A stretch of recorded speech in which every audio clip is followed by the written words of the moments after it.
कहानी का हर मोड़ और हर रहस्य और भी डरावना होता जाता है। एक खतरनाक और रहस्यमय यात्रा, जहां हर पल खौफ और सच्चाई का सामना करना है। मायफेयर विधवाओं का भूतिया राज, एक ऐसी कहानी जो आपको डर के साए में डूबो देगी। किसी पुराने खंडहर जैसे घर में, जहां अंधेरा हमेशा पसरा रहता था, एक खतरनाक कहानी दबी हुई थी। यह कहानी थी मायफेयर परिवार की, एक ऐसी शक्ति से जुड़ा परिवार जो तंत्र मंत्र और जादू की दुनिया से गहरे तक जुड़ा था। यह परिवार एक रहस्यमयी और भूतिया इतिहास को लेकर चलता था, जिसे कोई भी छूने की हिम्मत नहीं करता था। कहानी की नायिका थी रोवन मायफेयर, एक न्यूयॉर्क की मशहूर न्यूरोसर्जन जो अपनी जिंदगी में काफी सफल थी, लेकिन एक अजीब सा खालीपन महसूस करती थी।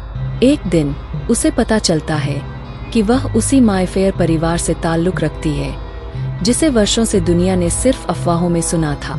जब रोवन को अपनी असली जड़ें मिलती है, तो वह पता लगाती है कि उसके परिवार के खून में एक खतरनाक ताकत है। लैशर, एक प्राचीन आत्मा या राक्षस जो मायफेयर महिलाओं को अपनी जादू टोने से घेर लेता था। लैशर ने पीढ़ियों तक मायफेयर परिवार को अपने कब्जे में रखा था।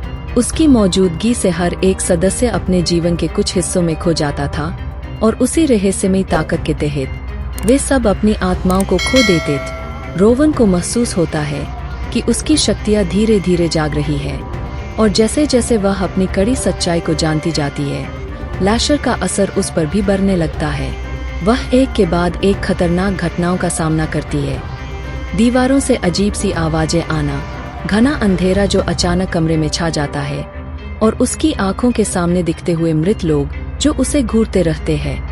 रोवन को ये सब बहुत डरावना लगता है, लेकिन वह जानती है कि उसे अपने परिवार के इस जादुई राज को समझना होगा। वह खुद को लैशर से बचाने के लिए एक रहस्यमय किताब ढूंढती है, लेकिन जैसे ही वह किताब खोलती है, उसके सामने और भी खतरनाक बातें सामने आने लगती है। लैशर की शक्ति का मुकाबला करने के लिए उसे अपनी पूरी ताकत और समझ का इस्तेमाल करना पड़ेगा, और उसे यह तय करना होगा कि क्या वह इस शक्ति को नष्ट कर सकती है, या इस परिवार के खून का शाप कभी खत्म नहीं होगा। क्या रोवन लैशर से बच पाएगी? क्या वह अपनी शक्तियों का सही इस्तेमाल कर सकेगी, या फिर वह भी उसी भूतिया जाल में फंस जाएगी जिसमें मायफेयर परिवार की हर महिला फंसी हुई थी?